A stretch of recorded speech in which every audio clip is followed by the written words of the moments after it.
हाँ तो दोस्तों, इस वीडियो के अंदर हम सची रोम के आईपीओ के बारे में बात करेंगे और जानेंगे कि इस आईपीओ के अंदर आपको अप्लाई करना चाहिए या नहीं। चलिए शुरू करते हैं।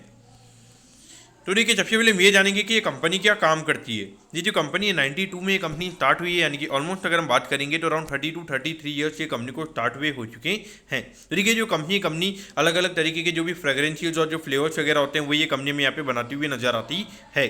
अगर हम कंपनी के मेन अगर हम बिजनेस मॉडल की अगर हम बात करेंगे तो B2B बिजनेस मॉडल हमें यहाँ पे कंपनी का यहाँ पे नजर आता है। जो बड़ी बड़ी जो FMCG कंपनी है वो हमें यहाँ पे कंपनी की क्लाइंट्स यहाँ पे नजर आती है, तो वो कहीं ना कहीं अगर हम देखेंगे तो एक नेगेटिव पॉइंट भी हमें यहाँ पे नजर आता है, क्योंकि अगर यहाँ पे अगर आपका B2B बिजनेस मॉडल होता है तो वहाँ पे कहीं ना कहीं आपके पास में यहाँ पे ज़्यादा प्राइसिंग पावर नहीं रहती है, लेकिन एक बार के लिए जो स्टेबिलिटी होती है रेवेन्यू की वो कहीं ना कहीं हमें यहाँ पे नजर आती है। लेकिन जो आपका B2B वाला बिजनेस मॉडल होता है उनमें कहीं ना कहीं फिनोमिनल ग्रोथ के चांसेस काफ़ी कम होते हैं, लेकिन जो स्टेबल ग्रोथ होती है यानी कि ऑलमोस्ट 20-25% के जो ग्रोथ के नंबर्स होते हैं वो हमें यहाँ पे देखने को मिल सकती हैं। और उसके अगर हम बात करेंगे तो यहाँ पे भी करंटली कंपनी के अगर हम टोटल नंबर ऑफ एम्प्लॉइज की अगर हम बात करेंगे तो अराउंड 153 एम्प्लॉइज हमें यहाँ पे कंपनी के अंदर काम करते हुए नजर आते हैं। और इसके अलावा अगर हम कंपनी के अगर हम एक्सपोर्ट मार्केट की अगर हम बात करेंगे तो मिडल ईस्ट और अफ्रीकन मार्केट में भी हम यहाँ पे कंपनी अपने प्रोडक्ट को यहाँ पे एक्सपोर्ट करती हुई नजर आती है।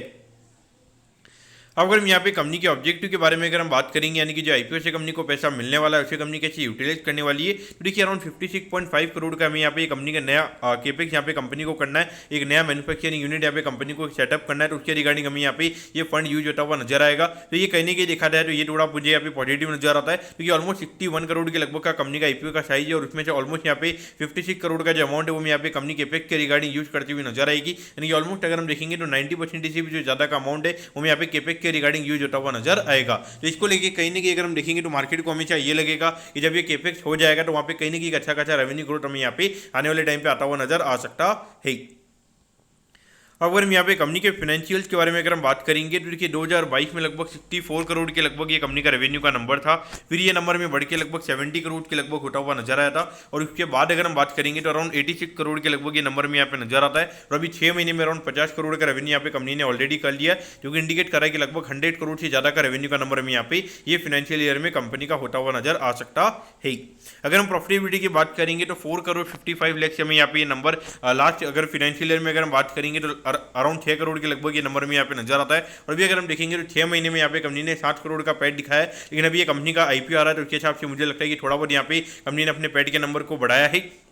मुझे लगता है कि कहीं नहीं अगर यहाँ पे 100 करोड़ के लगभग अगर ये कंपनी का रेवेन्यू का नंबर होता है तो वहाँ पे लगभग 9 करोड़ के लगभग का प्रॉफिट का नंबर में यहाँ पे ये कंपनी का होता हुआ नजर आ सकता है। सॉरी, 9 करोड़ नहीं, लगभग 10 करोड़ के लगभग का प्रॉफिट का नंबर में यहाँ पे ये कंपनी का होता हुआ नजर आ सकता है। अब अगर हम यहाँ पर आईपीओ की डिटेल्स के बारे में अगर हम बात करेंगे तो देखिए 9 जून को ये आईपीओ में स्टार्ट होता हुआ नजर आएगा और 11 जून को ये आईपीओ में क्लोज होता हुआ नजर आएगा। अगर हम प्राइस बैंड के बारे में अगर हम बात करेंगे तो 102 के कट ऑफ प्राइस पे कंपनी में शेयर देती हुई नजर आ रही है, और 1200 शेयर का लॉट से जो यहाँ पे कंपनी का नजर आता है, यानी कि लगभग यहाँ पे 1,24,000 के लगभग यहाँ पर आपको एक लॉट को अप्लाई करने के लिए लगने वाली है।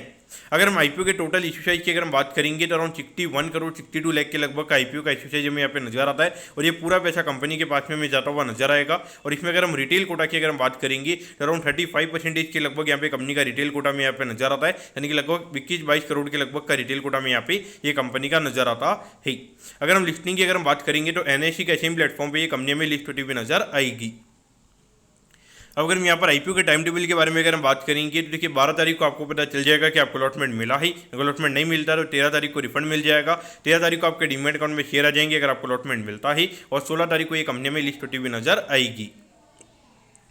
अब अगर हम एट दी एंड अगर यहाँ पे कंपनी के वैल्यूएशन के पैरामीटर्स की अगर हम बात करेंगे तो देखिए ऑलमोस्ट यहाँ पे 230 करोड़ के मार्केट कैप पे कंपनी का आईपीओ में आता हुआ नजर आ रहा है। तो उसके हिसाब से अगर ये कंपनी 10 करोड़ का प्रॉफिट अगर ये कंपनी ये साल में करती है तो लगभग यहाँ पे 23 के पी रेशियो पे कंपनी का आईपीओ में आता हुआ नजर आ रहा है। वैल्यूएशन वाइज अगर हम बात करेंगे जिस तरीके से स्टेबल रेवेन्यू ग्रोथ हमें यहाँ पे देखने को मिल रहा है, तो उस पॉइंट से अगर हम बात करेंगे तो कहीं ना कहीं यहाँ पे वैल्यूएशन मुझे यहाँ पे ठीक ठाक नजर आता है। लेकिन यहाँ पे मुझे नहीं लगता है कि यहाँ पे अगर हम 1-2 साल के हिसाब से अगर हम बात करेंगे तो 30 से ज्यादा का पी रेशियो में यहाँ पे जाता हुआ नजर नहीं आएगा। अगर हम लिस्टिंग के पॉइंट से अगर हम बात करेंगे तो मुझे लगता है कि अराउंड यहाँ पे 15-20% के प्रीमियम पे कंपनी में खुलती हुई नजर आ सकती है। लेकिन अगर हम देखेंगे तो मार्केट में अभी भी कहीं ना कहीं लिक्विडिटी की प्रॉब्लम हमें यहाँ पे नजर आती है, तो इसीलिए यहाँ पे मुझे लगता है कि जिन लोगों को लॉस लेने की कैपेबिलिटी अगर बिल्कुल भी नहीं है तो उन्हें यहाँ पे टोटली अवॉइड करना चाहिए। लेकिन जो लोग यहाँ पे रिस्क ले सकते हैं तो मेरे हिसाब से यहाँ पर अप्लाई करना चाहिए। थोड़ी कंपनी मुझे यहाँ पे ठीक ठाक यहाँ पे अच्छी नजर आती है। मुझे लगता है कि अगर मार्केट में सिचुएशन अच्छी रहती है लगभग 15-20% के प्रीमियम पे ये कंपनी में खुलती हुई नजर आ सकती है। इस पॉइंट से यहाँ पर आप अप्लाई कर सकते हो। दोस्तों मैं बताऊँ कि सची रोम के आईपीओ के बारे में